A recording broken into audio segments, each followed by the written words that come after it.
Alright. Moving right along. Little tree farms. Again. We'll skip those. So I've got these little bridges. Create a little water feature that meets up with the river. This was all original. Well, the water was. I just kind of prettied it up a bit. Trying to work with the landscape. I don't know what to do about there. I might make some kind of modification where it goes over the water instead of looking like it's floating over the water. So these are the first two of my estate houses. This one I like. Nothing too fancy. Prettied up the inside a bit. Might do some more work yet. And yep, that's that. This one I'm not too happy with, mainly because it's pretty narrow.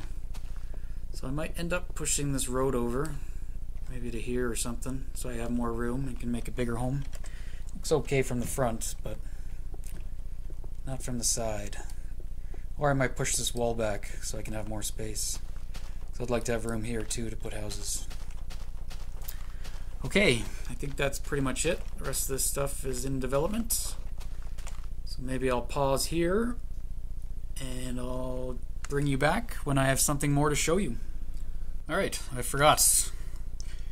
This is my storage warehouse thing, building. Kind of went around it. I kind of have it in the center of the village, mainly for convenience. This is where my original storage was. This was the original village. This is where the blacksmith was, and I was using that. And at the time, I think by the end of it, I had it was just stacked full of chests. So I'm like, okay, I think it's time I build a proper storage. So this is what I came up with. Wow, those things just like fly out of there. I've got the gate system, so villagers don't come in. And I went with using a block to identify the contents. And it's pretty much like a warehouse layout. It's not fancy or pretty, but it's functional. And it allows you to quickly come in and access a chest to get whatever you need and to put stuff away. And I've got these windows open. I used to have them closed. But since I got my hand on some ender pearls, I keep them open, and now I can teleport in through the window, or ender pearl in, or whatever you want to call it. So yeah. There's also a basement, which we can go down to now. And this is where I'm putting extra storage. Oops. For things like cobblestone and whatnot that I don't have enough room up there for. The other thing down here is this guy. I've done some tests here just to check how loud it is. And I call it, I don't know, block packager thing. It's basically just a bunch of smart pistons. Does pretty much what Ethos silverfish thing does. Puts them into a block so you can harvest them. It's not really needed. I know a lot of people just pillar up in the sky or just lay them out on by yourself in the ground. Mainly built it for fun. Show you how it works. So you just, I need the cursor. Stand here, aim down, and hold your place block button. It's pretty quick. There's not much repeaters. There's the one you see, but it's typically powered there, so it doesn't really add a delay, except when it turns off there. And there's one other repeater. Otherwise, I think there might be a torch tick somewhere. So yeah, it goes pretty quick. And yeah, it'll come out to about, I think, here. And then you just fortune to your heart's delight. I think that's pretty much all I have planned here. Some little windows. Look through the bushes outside. Alrighty. I think that's it for inside the village. Let's go underneath the village. I've built two things down there so far. This is my current entrance. And you can see, if you really want, but you should really check out. Oh God! You're not supposed to be down here. That would have sucked. Seriously, where did you spawn? Maybe here. There we go. This is the day-night sensor. Again, go check out MCLastUsername's design. It's pretty cool, and he does a very good job explaining not only how to build it, but actually how it works, which was nice. I like that. This is all underground wiring for those glowstone lamps or redstone lamps. And we go further down. This is where the slime farm is. Nothing fancy here.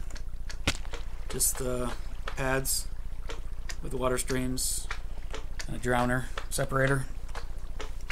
And then the ladder to the surface, which you've seen. And those leaves are temporary, but that was my current access to my mob system. And I used leaves because I think I might have had them on me, or I didn't want anything to spawn, but anyway, that's going to be reworked to make it a little nicer. And hopefully build a proper entrance down here. It's my mob system. It's probably the biggest build I've done so far in the world. Or apart from my nether project that I'm working on. Okay, so Ethos design. I modified the wiring slightly and the blocks just to make it a little pretty, but other than that it is functionally the same as his. So I've got these lamps on the top. They signify when the mob systems are running.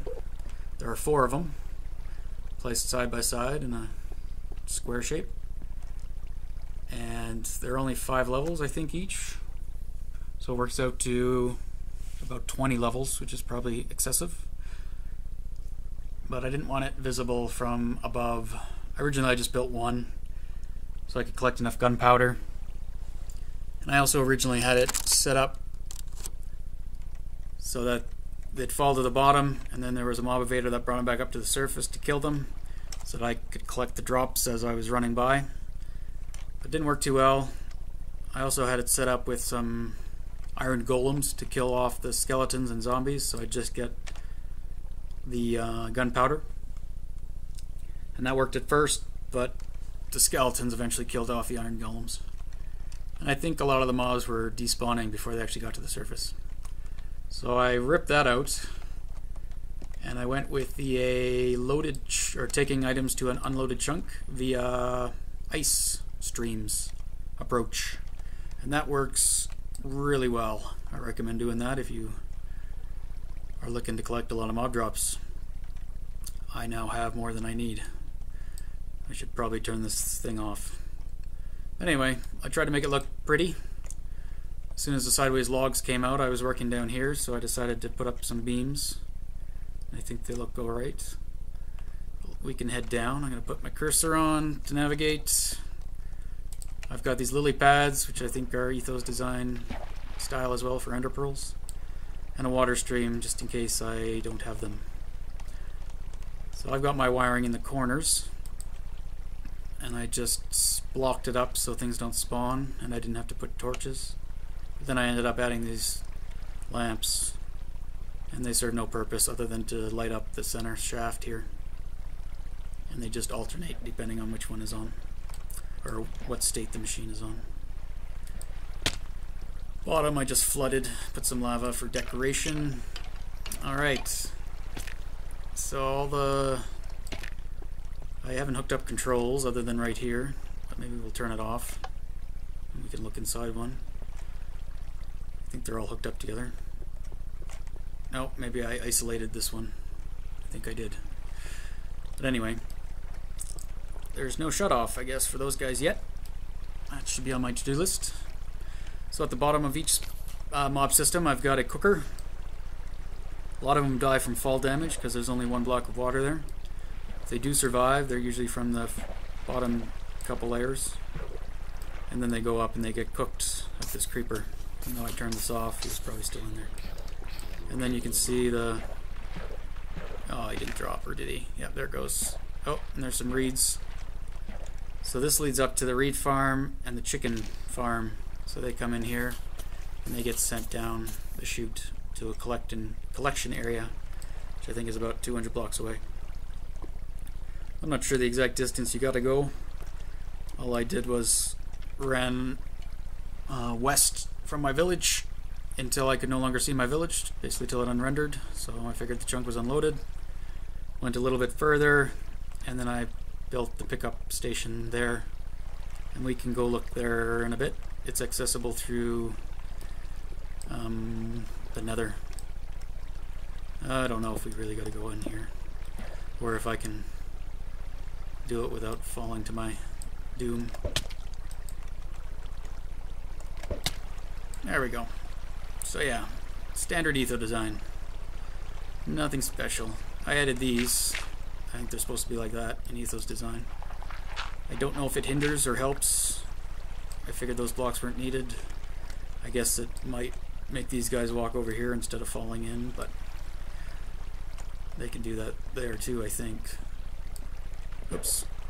Or there. So anyway, either way I'm getting enough, so I don't think I'll change it. So let's see. How many layers is this? 1, 2, 3. I think it's 5. 1, 2, 3, 4. Don't die. 5. Okay. Let's not cook myself. Be embarrassing. Oh. Or die from fall damage. Right. Screw you. Just quickly repair this.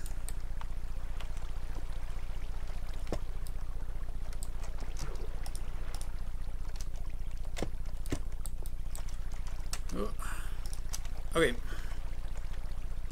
So yeah. Oh, come on. I swear. I'm not this incompetent, typically. Okay. That is that. I don't think there's anything else to show.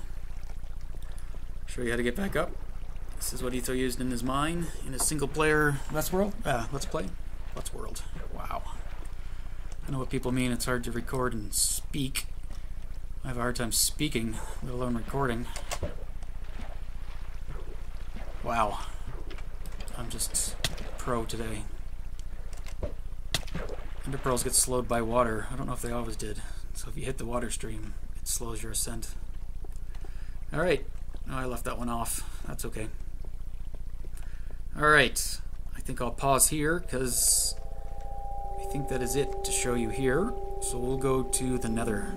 Be right back.